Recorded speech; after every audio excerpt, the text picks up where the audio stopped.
I never thought that I would ever actually say this, but the Netflix adaptation is better than the book.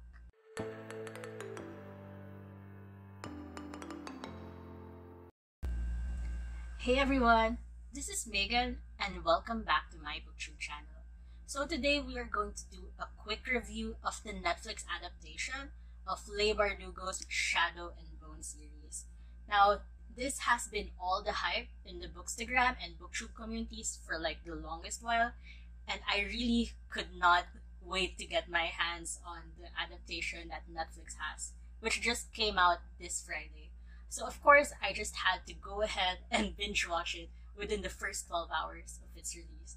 I'm happy to report it does not disappoint. For everyone who isn't aware what the Shadow and Bone series is about, it's set in this fictional country called Ravka, which is loosely based off of Imperial Russia. Ravka is in a bit of a dire situation, given that it's literally split in half by this strip of land called the Shadow Fold. The Shadow Fold is teeming with inky black darkness, and it's just filled with human-eating monsters called the Volcra, making it very, very hard to pass. So add that to the current situation of Ravka, where it's in the middle of warring countries to the north and the south, and you have basically elements for disaster. Now, their form of salvation actually unexpectedly comes in the form of Alina Starkov, who was previously this no-name cartographer, but is suddenly discovered to be a sun summoner who could potentially be able to destroy the Shadow Fold.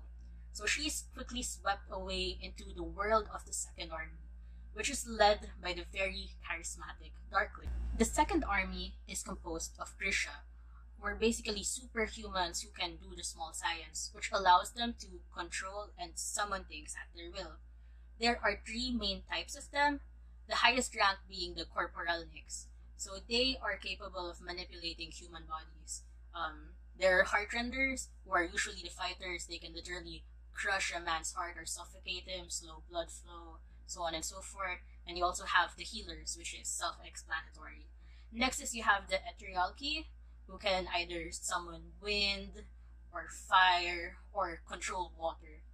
And the third, you have the Fabricators, the Duras and the Alchemy, who are basically very skilled craftsmen who can control materials, make them a lot better, and so on and so forth. And it's in this world of the Second Army that the story mainly revolves, and we get to see what Alina goes through with them. I think that the Netflix adaptation did an absolutely amazing job at adapting the different strong points of the book. So you have all of these great fight scenes, you have the plot twists implemented beautifully, and also they did not fail to touch these crucial scenes which led to important character development within the book. However, one complaint I do have about the book is that the pacing was a bit off at some points. So at some points the plot felt a bit slow and meandering, and it didn't help that it was all told in Alina Starkov's point of view. So you don't really see what else is going on throughout the world. And I think this show solved these problems beautifully, partly by introducing the scenes from the different characters' point of view, which add depth to what happened inside the books. And also, they added even more by incorporating the fan favorite characters of Kaz, Inej, and Jesper from the Six of Crows series. The Six of Crows series is the second series by Leigh Bardugo, which is set in the Grishaverse. However, the events in this series happened years after the ones in Shadow and Bone. So naturally, the showmakers had to invent their own storylines for them to be included in this book. Given that all of this was created just for the sake of the show, I think that the showmakers did a remarkably well job in doing this and also in keeping the characters in character. I love how they nailed the Kaz and Inej dynamic. I love how funny and witty and confident and charismatic Jesper was, and just really on point. I also like that they included Nina and Matthias already, although I'm just not going to reveal what happened to them. Personally, my one minor complaint about this is I felt that Kaz was a bit too mellow and sometimes even cheesy at some points in this book. Kaz is a lot more ruthless, a lot more calculated, and a lot less prone to showing feelings. It's something that I have yet to wrap my head around, but don't get me wrong, Freddie Carter did an absolutely amazing job at portraying the character of Kat. I initially had some hesitations about Ben Barnes playing the Darkling, or in this adaptation he's called General Kerrigan, but consider me wrong. I think that he pulled off his character's vibe, which is supposed to be this very powerful, charismatic, mysterious person. He pulled it off very well, and I loved it, hands down. I still like Daisy Head as Josephine, but I just don't think that they were able to emphasize Alina and Jenya's friendship in the adaptation as much as it was in the books, because Jenya was really this unshakable, stable presence in Alina's life at the Little Palace when she wasn't sure about a lot of things. And I think there was just something a bit lacking in that. Finally, the biggest surprise for me was Mal, who was played in this adaptation by Archie Reno. I really wasn't impressed by Mal at all in the books. I didn't like him at that much. Okay, let's just put it at that. I felt that his character was a bit flat, and sure, his motivations are basically let's go protect Alina because she's my childhood best friend, but he just felt so uninteresting. I'm sorry to all the Mal fans out there. I don't know if it was just me, but that was how it came off in the books.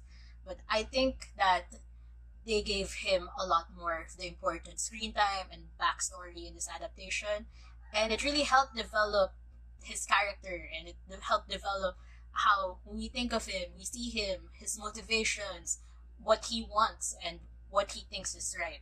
And I really like that. Finally, let's go ahead and talk about set and costume design. When I first read the books, I already had a visual of the keftas they so often described as these colorful coats which depended on what kind of grisha you were, and they were embroidered, and that was it. Pretty meh. But when I actually saw what they did for the adaptation, it was really beautiful. I loved it. And I can tell you that I don't want Alina's life, but I really, really, really want her wardrobe.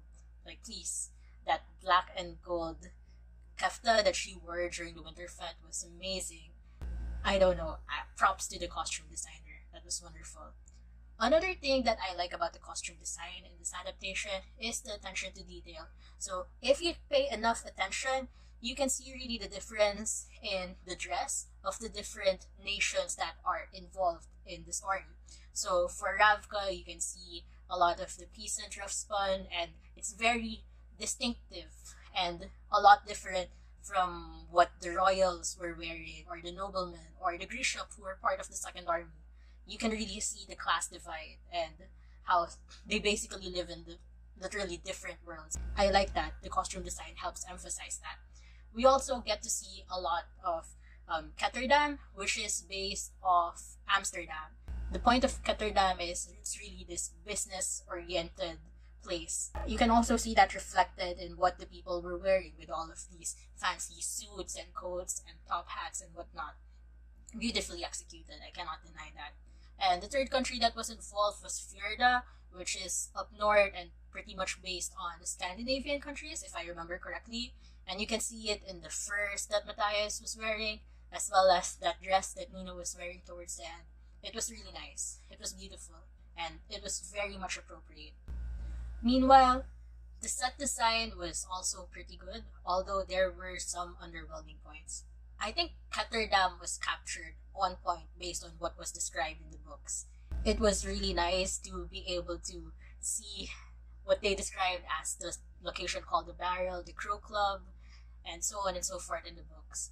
I also think that the encampments in Kribersk and Novo Kribersk, which are also described in the books, are also pretty on point. However, the one underwhelming thing for me is the presentation of the Grand Palace, where the royals reside, and the Little Palace, which is where the Second Army, or most of the Grisha, reside. Let me read you a description of the Little Palace from the book itself. It was a strange name, because though it was smaller than the Grand Palace, the Little Palace was still huge. It rose from the trees surrounding it like something carved from an enchanted forest. a cluster of dark wood walls, and golden domes. As we drew closer, I saw that every inch of it was covered in intricate carvings of birds and flowers, twisting vines, and magical beasts. Now you don't see any of that in the little palace that they have in the adaptation. I admit I was disappointed because I really, really wanted to see that for real. Given all of this, what is my final verdict on the question of whether or not Shadow and Bone is worth to watch? I would say yes, it is absolutely worth to watch. It is worth the 7.5 or so hours of your time, of your life, to be able to watch it. If you haven't read the books, it might take you a while to get into it simply because they really do a lot of the introduction of the characters and the world building during the start of the series. But give it 3 episodes. I swear, if you're not hooked, then I don't know. As for the ones who read the book, like I have, I can guarantee you that it lived up to the expectations and more. And this is coming from me because I personally don't usually like the book adaptations versus like the original book. Main example being the Harry Potter series. Don't get me wrong, Harry, Ron, and Hermione's actors were great.